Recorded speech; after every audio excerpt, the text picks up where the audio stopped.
ბრიუსელი მასპინძლობს ენერგეტიკულ გაერთიანების საპარლამენტო პლენუმს, სადაც მთავარი ყურადღება ეთმობა წევრი ქვეყნების ელექტროენერგიისა და გაზის ბაზრების ევროკავშირთან დაჩქარებულ ინტეგრაციას და რუსულ ენერგო რესურსებზე დამოკიდებულების ეტაპობრივ შემცირებას. ირაკლი მეზურნიშვილი გვერდება ბრიუსელიდან დარგობრივი ეკონომიკისა და ეკონომიკური პოლიტიკის კომიტეტის თავმჯდომარის პირველი მოადგილე. ძალიან დიდი მადლობა ბატონო ირაკლი, რომ დატვირთული დღის მიუხედავად მოახერხეთ და გვერდებით პირდაპირ ეთერში. მინდა გკითხოთ, ბრიუსელში, როგორც დავაანონსეთ, იმართება ენერგეტიკული გაერთიანების საპარლამენტო პლენუმი, რომელშიც თქვენ მიიღეთ მონაწილეობა, სიტყვითაც გამოხვედით. რა ფაქტორებზეა დამოკიდებული ევროპულ ბაზრებთან სრული ინტეგრაცია და რა გამოწვევებია ამ შემთხვევაში დასაძლევი ამ მიმართულებით? მოგესალმებით ნატა, მივესალმები ჩვენს ტელემაყურებელს.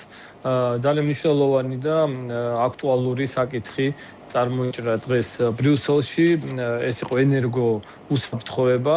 მოგეხსენებათ, რომ ზოგადად ბოლო პერიოდში, განსაკუთრებით რამოდენიმე წლის წინ რუსეთ-უკრაინის ომის დაწყების შემდეგ ძალიან აქტუალური გახდა იმას საუბარი, თუ რა ალტერნატიული გზები და როგორ შეიძლება თავი დაიზღვიოს ევროპამ და ალტერნატიული გზები მოიძიოს ენერგეტიკის სფეროში და რა თქმა უნდა ამ გზების ძიებაში საქართველოს აქვს ძალიან დიდი როლი. მოგეხსენებათ შავი ზღვის კაბელი, რომელიც დაიწყო პროექტი, უმნიშვნელოვანესი პროექტია, ეს სტრატეგიული პროექტია როგორც ევროპისთვის, ისე ჩვენი ქვეყნისთვის.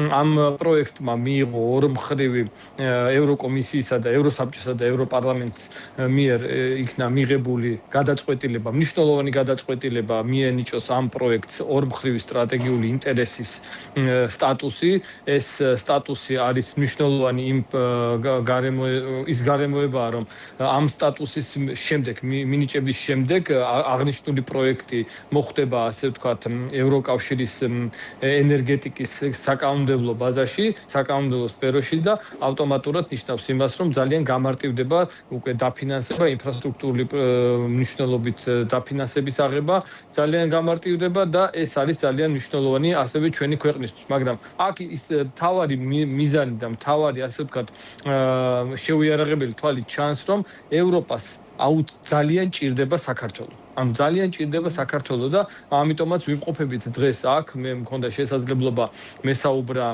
საქართველოში განხორციელებულ ენერგეტიკულ პროექტებზე, რომელიც ძალიან მნიშვნელოვანი პროექტები განხორციელდა ბოლო 10 წლის განმავლობაში. იყო ძალიან დიდი ინტერესი ამ მიმართულებით.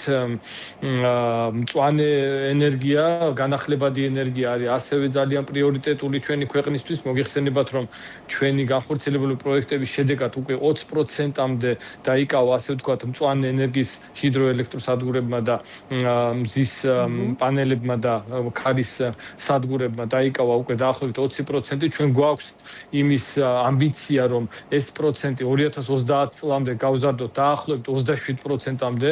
კერძო სექტორის ძალიან დიდი დაინტერესება ამ სფეროში და სახელმწიფოს მხრიდან ექნება მაქსიმალური ხელშეწყობა.